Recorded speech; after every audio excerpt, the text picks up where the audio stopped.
जब जिसको जितनी शक्ति प्राप्त हो उतनी शक्ति सबके हित की भावना से लगा दे तो जहाँ शक्ति की कमी पड़ती है भगवान दे देते हैं। प्रार्थना का अर्थ क्या होता है मालूम है? प्रार्थना का अर्थ होता है मैं जो प्रयास करता हूँ उसका अभिमान मुझे न हो, और जो मार्ग पर चलता हूँ जिस मार्ग पर, उस मार्ग पर चलने में शक्ति कम है तो भगवान दे। अहंकार की प्राप्ति न हो, शक्ति की न्यूनता न हो, यही तो प्रार्थना का फल है। तो हमारे अभियान को समझना भी कठिन है क्योंकि हम दार्शनिक ढंग से काम करते हैं। जो कुछ होना चाहिए विश्व स्तर पर वो सब कुछ हमारे यहाँ से हो रहा है। आवश्यकता यह है कि आप महान भावों में साथ लेने देने का भाव होना चाहिए। हिंदुओं की कमी यह है कि एक बंडल सुझाव फेंक जाता है लेकिन सहयोग के नाम पर किसी के मुंह से नहीं निकलता कि मैं अपने औकात में, अपनी सीमा में, शक्ति की सीमा में क्या सहयोग करूं।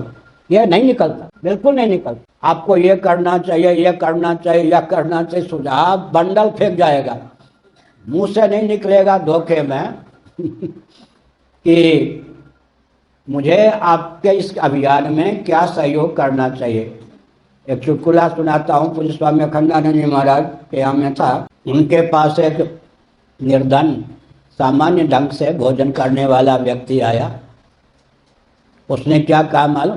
स्वस्थ था शरीर से, लेटे हुए तो स्वामी जी, उसने क्या कहा, महाराज अगर टाटा बिरला के समान, डालमिया के समान, गुजरमल मोदी के समान मुझे धन होता तो धन से आपकी सेवा करते। स्वामी जी चुप रहे, वो गया। उसके बाद एक धनी आया जिसका स्वास्थ्य तो दुर्बल था, धनी बहुत।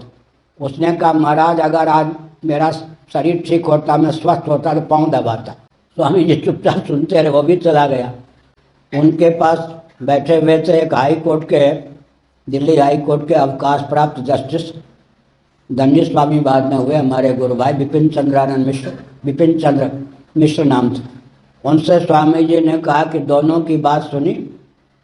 जो सेवा कर सकता था शरीर से वो कहता है कि अगर मैं धनी हो, उसने कहा अगर मैं धनी होता तो धन से जरूर आपकी सेवा करता, और जो धन से सेवा कर सकता था उसने क्या कहा, अगर मैं स्वस्थ होता तो पाँव जरूर दबाता। मतलब न उसको सेवा करनी है न उसको सेवा करनी है।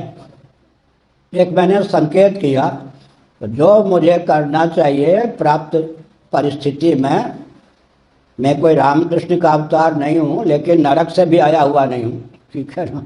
हाँ, किसी दिव्य लोक से ही आया हुआ हूँ, नरक से आया हुआ भी नहीं हूँ। मुझे जो करना चाहिए उसका निर्वाह हो रहा है।